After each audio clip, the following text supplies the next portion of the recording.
धीरू भाई अंबानी अगर आज होते तो दोनों भाइयों के रिश्ते में आज इतनी कड़वाहट नहीं होती। आज के समय में मुकेश अंबानी की नेटवर्थ है $54 बिलियन और वहीं दूसरी तरफ अनिल अंबानी की नेटवर्थ है $2 बिलियन।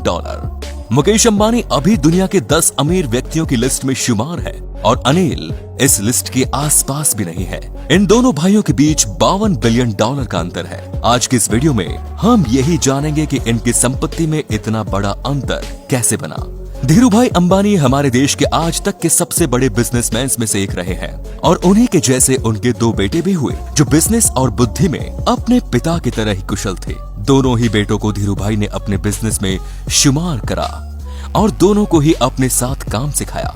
अनिल अंबानी और मुकेश अंबानी यूं तो एक सिल्वर स्पून के साथ पैदा हुए, पर शुरुआत से ही दोनों भाई बहुत ज्यादा मेहनती थे और दोनों ने ही अपने पिता के साथ रिलायंस इंडस्ट्री को नई ऊंचाइयों तक पहुंचाया। धीरू भाई ने कभी कोई बिल नहीं तैयार करा जिसमें उन्होंने बताया हो कि उनके जाने के बाद रिलायंस को कौन संभालेगा। 2002 में धीरू भाई अंबानी के निधन के बाद रिलायंस इंडस्ट्री के चेयरमैन बने बड़े भाई मुकेश अंबानी और छोटे भाई ने वाइस चेयरमैन की कुर्सी संभाली। इस समय पर पूरे रिलायंस ग्रुप को नेटवर्थ थी $6 बिलियन। अनिल हमेशा अपने बड़े भाई की इज्जत करते थे और उन्हें मुकेश अंबानी के चेयरमैन होने से कोई दिक्कत नहीं थी। पर जब मुकेश अंबानी ने अनिल को रिलायंस बोर्ड से निकलवाने की कोशिश की तो दोनों भाइयों के बीच टेंशन बढ़ने लगी और इसी बीच दोनों भाइयों की पत्नियों के बीच भी टेंशन बढ़ने लगी।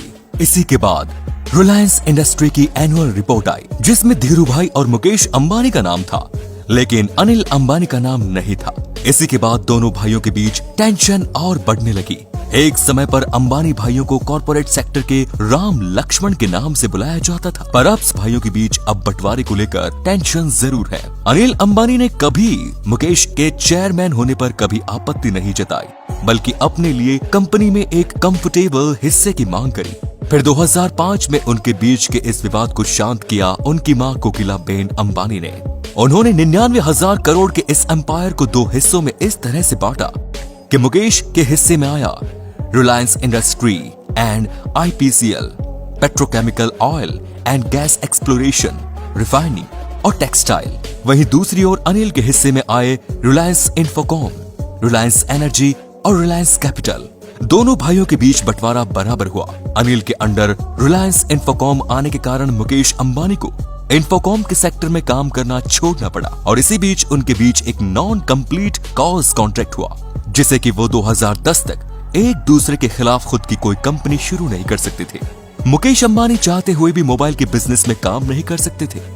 2006 तक अनिल अंबानी की नेटवर्थ मुकेश अंबानी से ज्यादा हो गई थी और दोनों के बीच 550 करोड़ का अंतर आ गया। 2010 के बाद नॉन कंप्लीट कॉज खत्म हो गया और मुकेश अंबानी ने वापस मोबाइल बिजनेस में छलांग लगा दी। उन्होंने अगले 7 सालों तक अपना सारा पैसा 4G सेटअप करने में लगा दिया। उन्होंने अपने कई सालों की मेहनत को 2016 में लॉन्च किया और उसे नाम दिया रिलायंस जियो।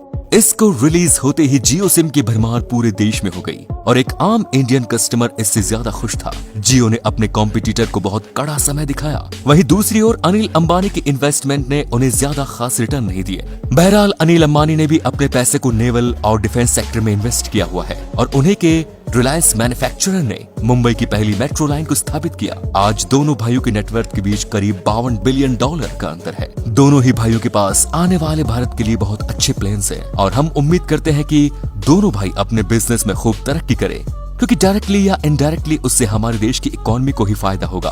तो दोस्तों, अगर आपको ये वीडियो पसंद आई तो इसे लाइक शेयर कमेंट जरूर करें। धन्यवाद।